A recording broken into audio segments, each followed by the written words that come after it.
Well, hello everyone, it's Rita Nurmaliza and welcome back to Cerita.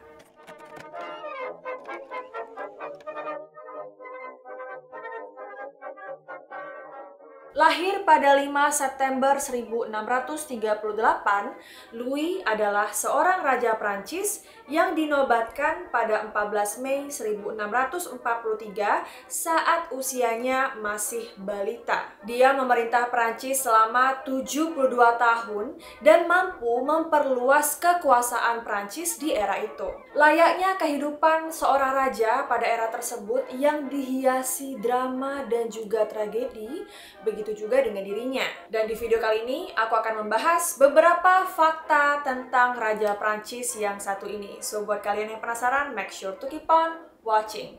Tapi buat teman-teman yang belum subscribe, please aku ingetin dulu ya untuk subscribe channel ini dan juga aktifkan notifikasinya. Dan buat teman-teman yang udah subscribe, thank you so much, kalian udah support channel yang bermanfaat gitu.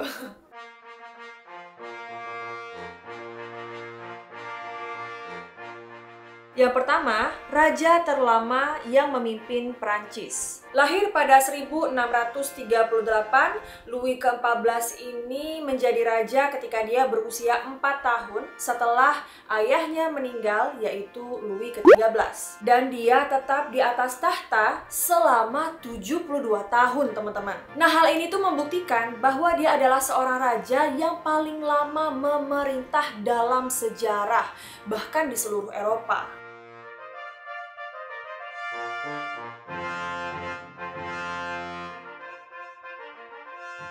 Fakta selanjutnya, dia memerintah tanpa Perdana Menteri. Sebagai seorang pemuda, Louis ke-14 sebagian besar menyerahkan pengambilan keputusan kepada Mazarin, yaitu mentor sekaligus ayah baptisnya. Tapi ketika Mazarin meninggal pada tahun 1661, lelaki 22 tahun itu segera memberitahu pengadilannya bahwa dia akan selanjutnya memerintah tanpa seorang menteri utama, yaitu sesuatu yang gak pernah dilakukan oleh Raja Prancis selama beberapa generasi. Meskipun beberapa pejabat tuh mikir kayaknya dia ini terlalu muda deh untuk jadi seorang raja, tapi ternyata dia tetap mampu menjalankan urusan pemerintahan dengan baik sampai sisa hidupnya. Duduk di rapat dewan, menulis surat, membaca dokumen, menjamu perwakilan asing, dan merencanakan strategi militer, dia tetap mengkonsolidasikan kekuasaan di tangannya sendiri.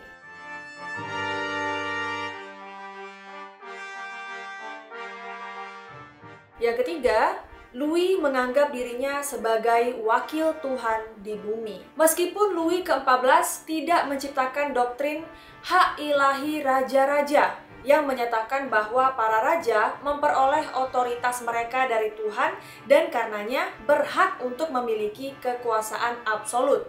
Tapi dia tetaplah penganutnya. Untuk menguatkan hal itu, dia membuat poin tertentu untuk menghubungkan dirinya dengan dewa matahari Yunani dan Romawi, yaitu Apollo. Mengabdosi matahari sebagai lambang dan bahkan memainkan Apollo dalam balet kerajaan. Seperti banyak raja lainnya, Louis ke-14 juga mengklaim bahwa dia ini memiliki kekuatan penyembuhan yang ajaib. Pada hari libur besar, dia ini sering berkeliling untuk menyentuh rakyat-rakyatnya yang terinfeksi scrofula atau juga dikenal sebagai tuberkulosis leher.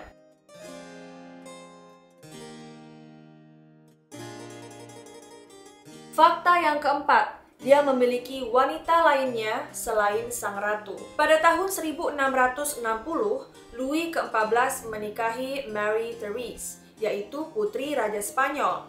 Sebuah langkah yang bijaksana secara politis untuk memperkuat perdamaian antara kedua negara. Namun dia juga mengambil beberapa gundik. Tahu kan gundik, teman-teman, kayak selir lah ya. Bahkan 3 di antara gundik-gundiknya ini memiliki status setengah resmi yang kerap hadir di sebelahnya, gereja, dan bahkan pergi bersamanya untuk berperang. Gak cuman itu teman-teman, gundik pertamanya ini bahkan dijadiin bangsawan. Gundik yang kedua menerima sebuah istana megah berikut dengan 1.200 tukang kebun.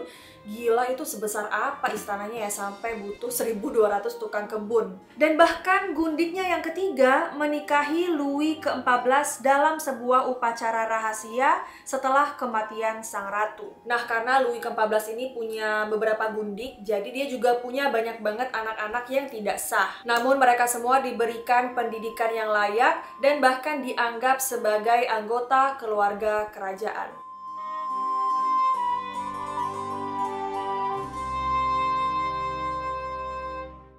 Fakta yang kelima, dia selalu terlibat dalam perang. Secara nggak jujur mengklaim Spanyol Belanda sebagai warisan istrinya, Louis ke-14 meluncurkan perang devolusi pada 1667.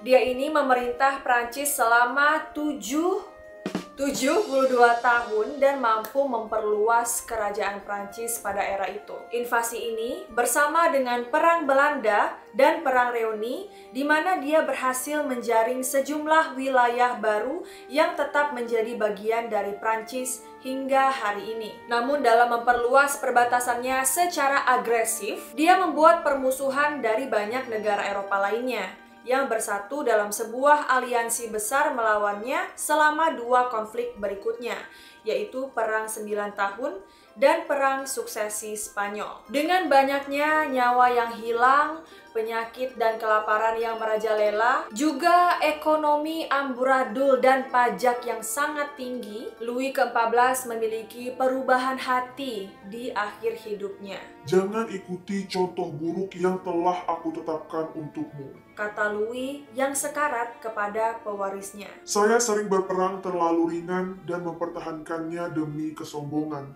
Janganlah meniru saya, tapi jadilah pangeran yang damai. Fakta selanjutnya, sebuah kota di Amerika Serikat diberi nama sebagai penghargaan untuk Raja Louis ke-14. Ketika orang Prancis René Robert Cavelier Sieur de la Salle mengklaim Amerika Utara yang saat itu dikeringkan oleh sungai Mississippi dan anak-anak sungainya pada tahun 1682, penjelajah itu menamakannya Louisiana untuk menghormati Louis ke-14. Wilayah Louisiana menjadi milik Amerika setelah Amerika Serikat membelinya pada tahun 1803 dan negara bagian Louisiana kemudian bergabung ke Perserikatan pada tahun 1812. Fakta yang selanjutnya, tragedi keluarga Louis ke-14 dalam mencari penerusnya. Dalam beberapa tahun terakhir dalam hidupnya, Louis ke-14 ini memiliki tragedi keluarga. Pertama, pada tahun 1711,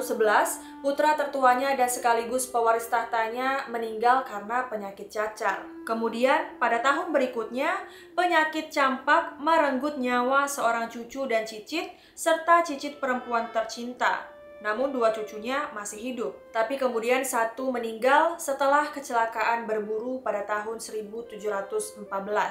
Dan yang lainnya dipaksa untuk meninggalkan tahta Prancis sebagai bagian dari kesepakatan di mana dia tetap menjadi penguasa Spanyol. Jadi Louis ke-14 ini hanya punya 1 calon pewaris, teman-teman, yaitu seorang cicit yang sakit-sakitan. Meskipun putus asa, dia menyatakan bahwa 2 putranya yang tidak sah dapat menjadi raja jika garis langsungnya meninggal. Namun hal itu tidak pernah terjadi. Mengambil alih kekuasaan pada usia 5 tahun, cicitnya akan memerintah Prancis selama 59 tahun ke depan sebagai Louis ke-15 yang menjadikannya raja kedua paling lama yang memerintah setelah sang buyut. Nah, itu dia teman-teman beberapa fakta-fakta menarik yang menghiasi hidup Raja Louis ke-14, yaitu seorang raja yang paling lama berkuasa di Prancis. Oke, that's all for today's video. Thank you so much for watching. Kalau misalnya ada informasi dari aku tentang Raja Louis ke-14 yang salah, kurang tepat, kurang lengkap, kalian bisa aja koreksi, atau kalian punya informasi tambahan tentang Raja Louis ke-14 juga boleh banget ditambahin di kolom komentar. Terima kasih banyak buat teman-teman Historita yang udah nonton video ini. I love you all and I'll see you in my next video. Bye guys! Jangan lupa di subscribe.